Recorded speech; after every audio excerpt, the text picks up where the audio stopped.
With governance, it's a really difficult field to navigate. And for you to remain relevant, but I'm not doing it to remain relevant, I'm doing it because I love it. For you to remain relevant, you have to be quick on your feet and you have to be bold to do something that most people wouldn't dare do. So you find you can just make one tweet, one TikTok video, one reel, then that keeps you in the game for some time.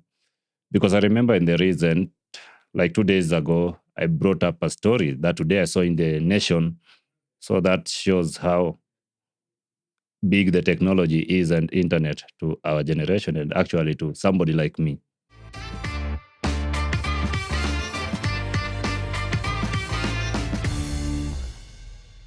I want to say the first thing is the technology is the best thing that has happened to our generation because we rely so much on technology than we used to rely. Let me say, we rely so much on internet and digital media than we used to rely on mainstream media.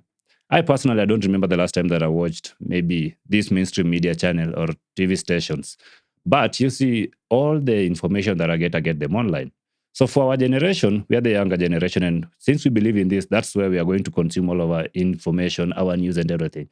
So for somebody like me, I really cherish the power that it has given us. And it is the best tool for this generation. For, let's say, we want to pass out news, because I usually call myself a journalist who is fighting for social change through journalism. So I just use social media. Nobody has employed me. I just use social media to pass out this information and this news. And it goes viral. People receive the message, some well, some not.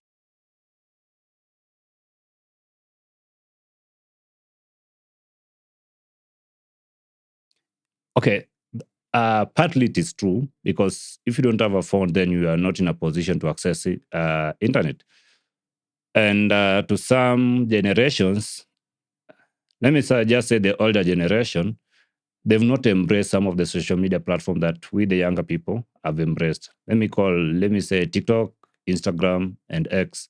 In as much as most people these days find themselves in these social media platforms like TikTok, because TikTok is easy to navigate, you find that most people are still left out. And it's a thing that we're trying to fight because that's the best platform. These other media stations, these mainstream media stations that the other generation used to use for information, these days they are censored, they are filtered, and most of them go with what the government say that this is what we need you to air. But you see, with us who use digital media, we are not censored. We post how it happened and what actually happened.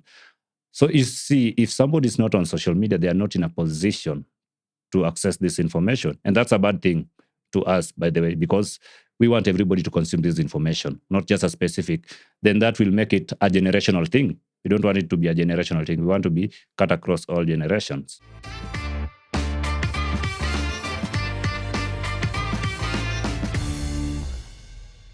I realized that my voice mattered sometime last year during the protest that started on 18th June last year. Because I used to do TikTok then. I was not big on X. I just used to do TikTok videos. And especially when the protests were happening, I go to the street. I report live from there using the social media platform. And actually, the moment that it hit me that now your voice matters is because I was doing the real-time update on social media platforms. This thing happens right now. I post it at the same time that it happens. And people don't have to wait for 1 a.m. news or 1 p.m. or 7 p.m. news. So people rely on the real-time news updates. And you find that it came to a point that if I don't post what is happening, especially during the protest, I don't post, people get concerned. What is happening in this protest? Why is it that Ademba has not posted?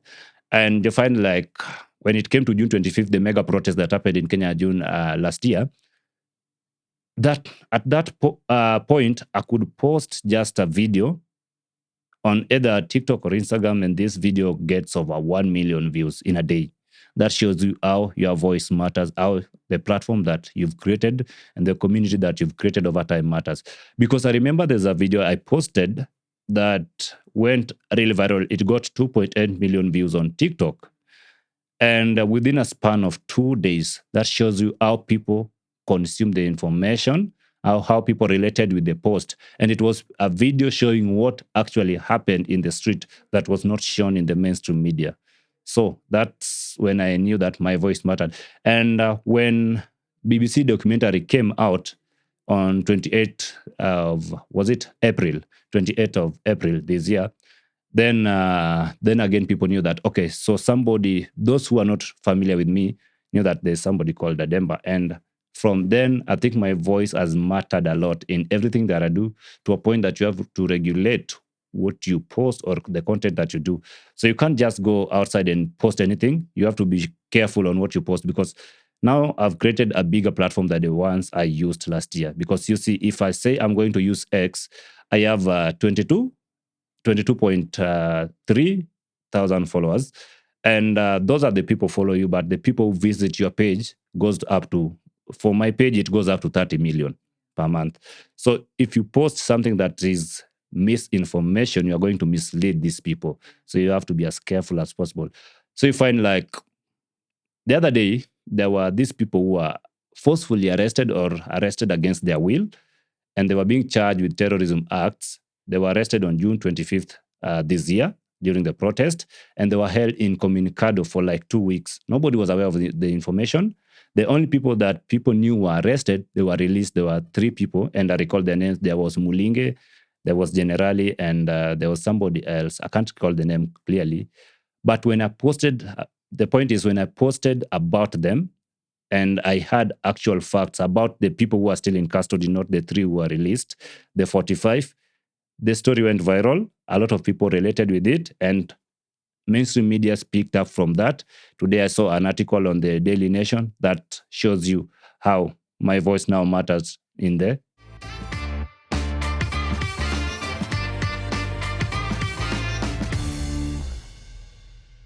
First of all, I have to say that I've been seeing a therapist for the longest time, but the sessions are almost over, because the number of dead bodies that you get to see, leave alone in the street, but even when you visit the morgues to see the people who died and to have data of the people who died, the number is usually terrifying.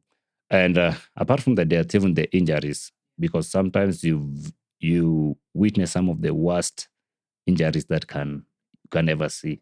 So yeah, it is traumatizing, that I have to accept, and it comes with a certain sense of the survivor's guilt, because you have to say that, maybe how did I survive, and this person who was next to me is now nursing injuries or is dead. So it comes with a survivor's guilt and a lot of psychological things. And it also comes with the society pressure that now you want to see change. Now you have to keep fighting. You have to keep fighting. Because if I said that we stopped at what happened last year, then we are still, the change that we were fighting for, we've not yet achieved it.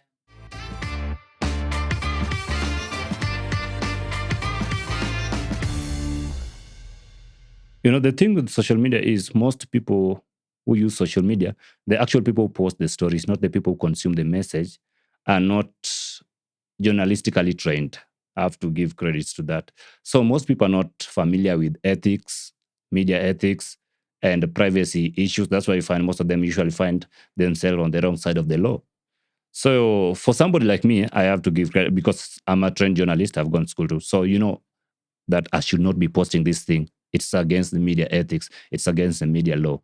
But most people are actually self-proclaimed journalists or self-trained journalists, because they have the social media platforms and because they have the following. And what happens with this is, most people usually do it for the clicks, the numbers, and for the engagement when it comes to platforms like X. So the raw somebody posts the content, how raw he posts the content will bring him the clicks that he wants, but they are not usually aware of the after effects of what they post, to a point that you find some of them get arrested, some of them get abducted, some of them actually, it may not affect them, but will affect the people who will consume the information. Because if today I post a picture of a parent shot in the head and we see the brain scattered, let's say this parent had a child somewhere, this child grows up to see this on social media. So we are going to bring this psychological effects to them. So the thing is, most of the people who post content online are not trained. But I also have to say that, I know I'm going to contradict myself, but I also have to say this. Sometimes we need these raw contents, because the government usually filters this content when it comes to some things like security, and now people following up what happened here. government usually find ways to suppress it. And you find that the people, actually Kenyans, the citizen journalists, they usually have the raw content. So you posting them might help in some way for people to know, say that this happened and this did not happen because now we have them. But so first, create psychological effect, and most people are not trained, but you also have some of the worst effects.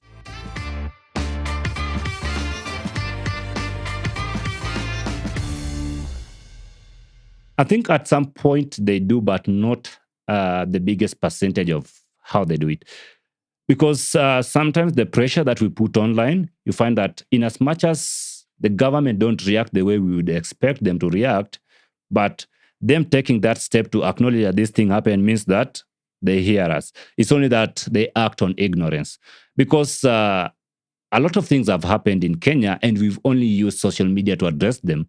But you see, governments now, when there are rallies, they're going to talk about these things. When they're in their boardroom meetings, now they have to put people in meetings and say that we have to talk about these things. So at some point, they listen. But the only problem is when it comes to acting and actually doing what we want them to do.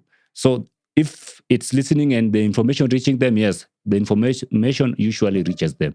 That's why you find president coming to address some of the things that we usually say, MPs, senators, and in their meetings in parliament. So yes, they do. It's only that they don't want to act. They act on ignorance.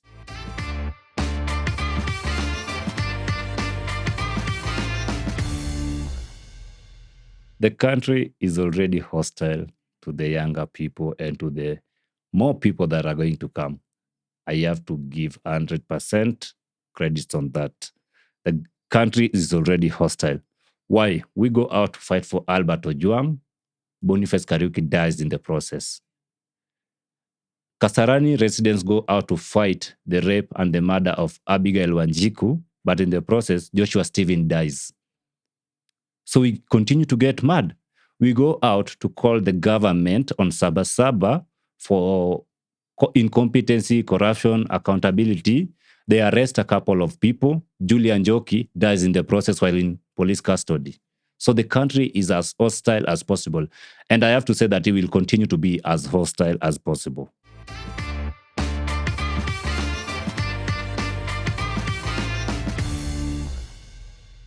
In Kenya, I have to say that I can do everything that I want to make sure that I protect your privacy because I'm a trained journalist. But there's somebody somewhere outside there who we don't have control over what he posts and how he posts them. And at the same time, they're not trained as journalists. So they put the information outside there.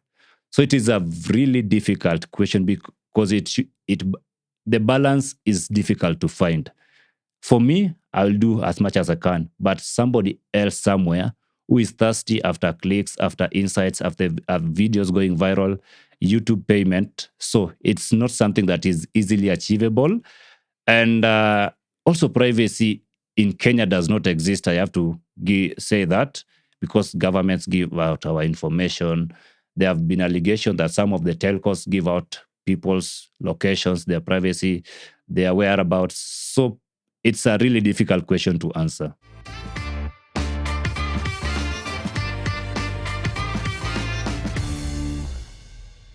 Actually, the main thing that is hindering most Kenyans from being active on the socials is the aftermath of what you do. We say that you should guarantee the speech, freedom to speech, and also guarantee the freedom after speech. In Kenya, we don't have freedom after speech. So what hinders us from most young Kenyans from doing social media or being vocal in governance or actually reporting on things is the aftermath of what will happen. Because you post some, Albert Ojwang highlighted an issue. The next thing we knew that he was dead in police custody, you see? And you find that journalists actually get arrested, journalists get abducted, journalists get shot. That I'm talking about the professionals in the field. Now, imagine somebody who's not a professional, just a young one who has noticed a problem somewhere and want to highlight them. So the worst will come.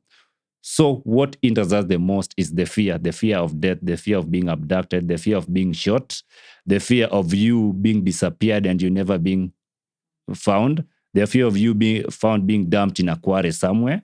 So yeah, it's the fear.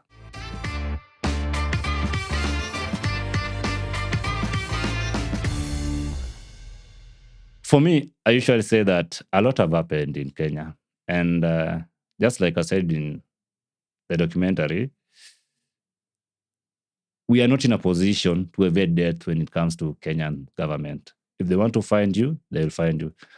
I'm 100% convinced that the government knows where I am right now.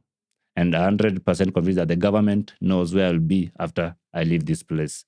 So if I act on fear, then I wouldn't be where I am right now. So we usually say the fear is gone. And that's actually a mantra that has stayed with me.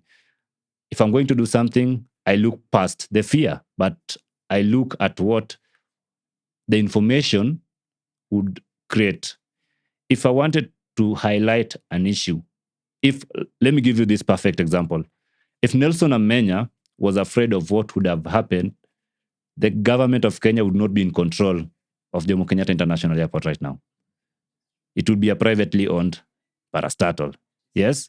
So if we act on fear, some of the changes that we want, we may never see them. We may never see them. Because if we acted on fear, we would have suffered the most last year following the Finance Bill 2024 2025.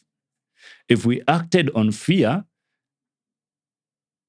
the level at which the government is now critical in hearing what the younger generation have to say, to a point that the former prime minister going to say that we need a national conclave or an intergenerational meeting or discussion, that would not be there. So sometimes you have to look past the fear.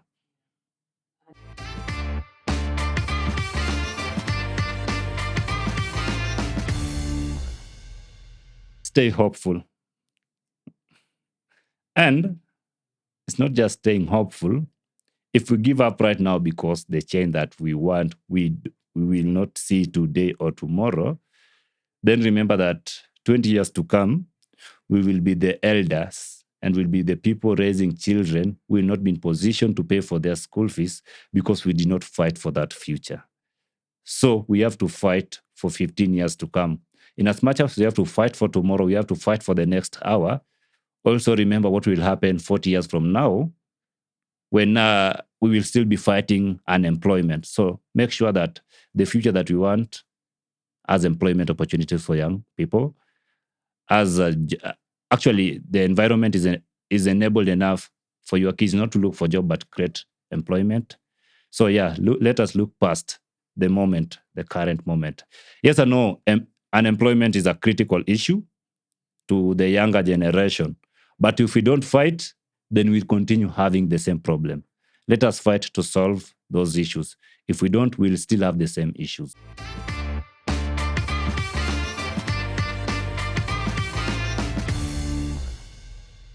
Five years from now, I want a country where you graduate from a university and you are able to land somewhere and create something for yourself. You're able to create something for yourself while you're still in the university. I want a future where you are not struggling to put something that is worth 50 shillings on your table, food. I want a future where we have accountability, transparency, we have leadership over politics. I want a future where we don't have, we are not ruled on things like tribalism. I want a perfect future where you can say that this is what we fought for and this is what we are living right now. We do away with tribalism, we do away with corruption. Yes, corruption is a critical issue that has been there, but let's just reduce it to a certain level. I want a future where my child will not wake up in the morning and tell me that I'm not going to school because we are told that we have to have completed paying this percentage of the school fees. Why? Because I as the parent, I'm not in a position to do that. So I want a future where I as the parent am enabled enough to even cater for my family, because most of our parents right now are not in a position to do that. And that's why we have the younger generation going out to fight for these things. So that's the future that I want.